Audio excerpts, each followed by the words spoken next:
আমাদের ভাগ্য আমরা একজন এরকম ধৈর্যবান সুন্দর কথা বলার বিরোধী দল নেতা পেয়েছি। যেমন আমরা ৭১কে বুকে লালন করতে পারিনি, ধারণ করতে পারিনি, বারবার মিথ্যা চেতনার কথা বলেছি, কোনো ক্রমে এই জুলাইয়ের চেতনা যেন কোনো আমলা হোক, এমপি হোক, মন্ত্রী হোক, কোনো কারো কারণে যেন জুলাইয়ের চেতনা নষ্ট না হয়। সর্বপ্রথমে আপনাকে জানাতে চাই, হাউসকেও জানাতে চাই, সারা বাংলাদেশের 18 কোটি মানুষকে জানাতে চাই, আমাদের ৭১, আমাদের ৯০ এবং আমাদের রক্ত ভেজা এই সেদিন ঘাসের মধ্যে এখনো লেগে আছে জুলাই বিপ্লব। এই বিপ্লবে যারা আত্মাহুতি দিয়েছেন তাদের সকলের আত্মার মাগফিরাত কামনা করি।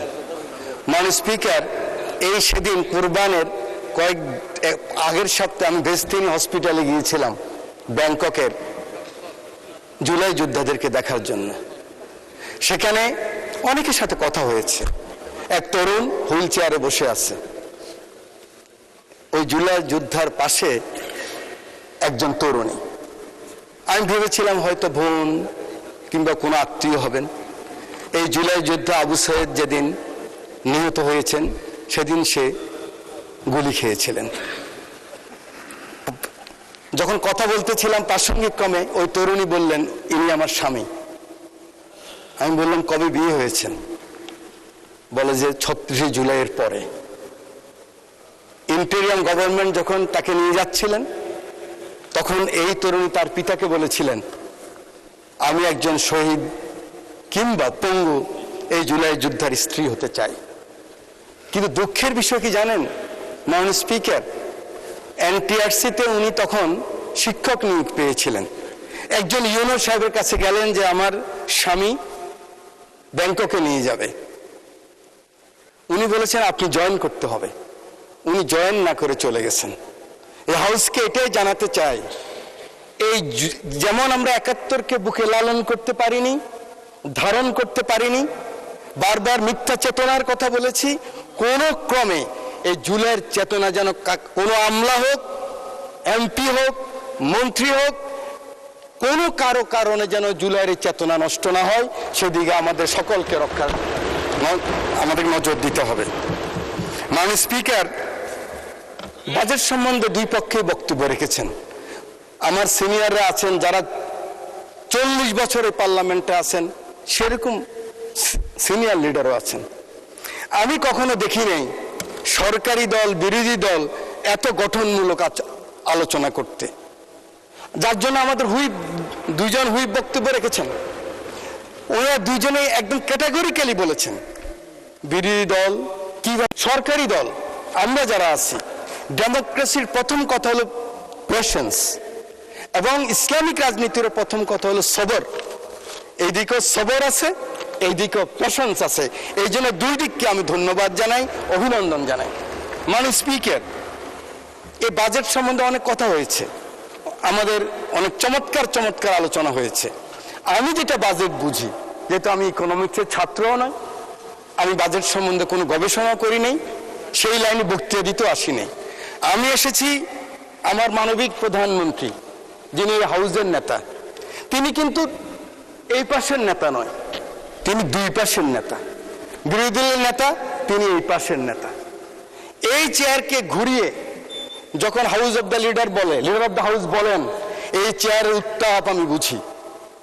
এভাবে যখন উনি বলেন এই সবুজ চেয়ারের উত্তাপ আমি বুঝি, আমি মনে করি আমার সরকারি দলের মন্ত্রী থেকে শুরু করে আমার মতো হুইপ বা এমপি পর্যন্ত ওনার অ্যাটিটিউড কি আমরা বুঝি, আপনারা নিশ্চয়ই বোঝেন। উনি যখন বলেন ৩৬ জুলাইয়ের পরে ৩৭ জুলাইতে উনি যখন পল্টনের জনসভায় বলেন,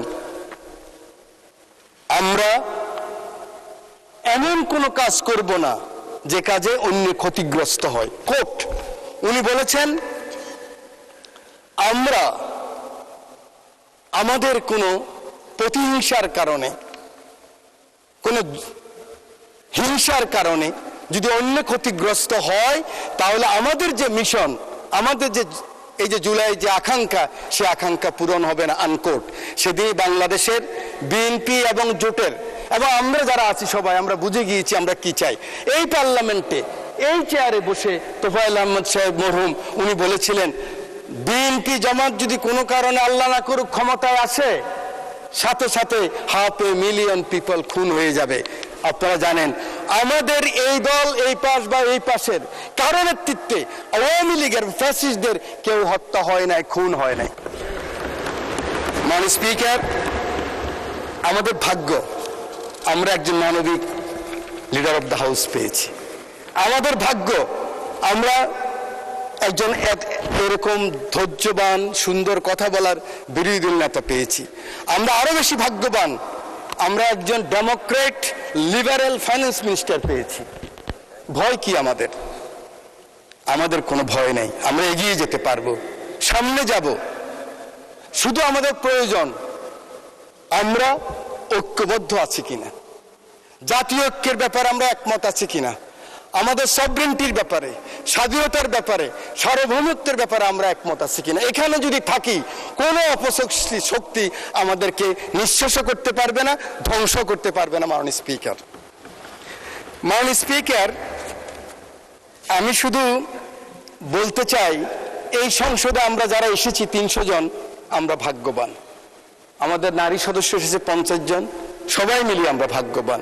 কিন্তু আমাদেরকে গত 17 বছর যারা বুদ্ধি দিয়ে, যুদ্ধ দিয়ে, অ্যাক্টিভিজম করে, হিউম্যান রাইটস করে ওনারা অনেকেই তো আসতে পারেন নাই। ওনাদেরকে আজকে এই মহান সংসদ থেকে আমি অভিনন্দন জানাই, ধন্যবাদ জানাই। আমি একটি কথা বলতে চাই মাননীয় স্পিকার, আমার বারবার এই কথাটুকু মনে পড়ে, যেহেতু আন্দোলন সংগ্রামে আপনাদের সাথে ক্ষুদ্র কর্মী হিসাবে ছিলাম। আওয়ামী বুদ্ধিজীবীরা কোথায়? আপনারা কি মনে করেন ওনারা চলে গেছেন? ওনারা কিন্তু ওনাদের মনোজগতে এখনো সেই কথাই আছে। কিন্তু আমাদেরকে যারা সাহায্য করেছিলেন, এই এত লিমিটেশনের মধ্যে যারা টেলিভিশনে কথা বলেছেন, বিবৃতি করেছেন, বক্তৃতা করেছেন, সেমিনার এসেছেন, সেমিনার আসতে ভয় পেতেন, আমি কিন্তু ওনাদেরকে ভাগ করে ফেলছি। আমি চাই যে ওনাদেরকে আমরা ডাকি, আমাদের লিডার অফ দ্য হাউসের কাছে আমরা নিয়ে আসি, এক কাপ চা খেলে ওনারা খুশি হবে, সেই ব্যবস্থা আমাদের সিনিয়র লিডাররা করবেন।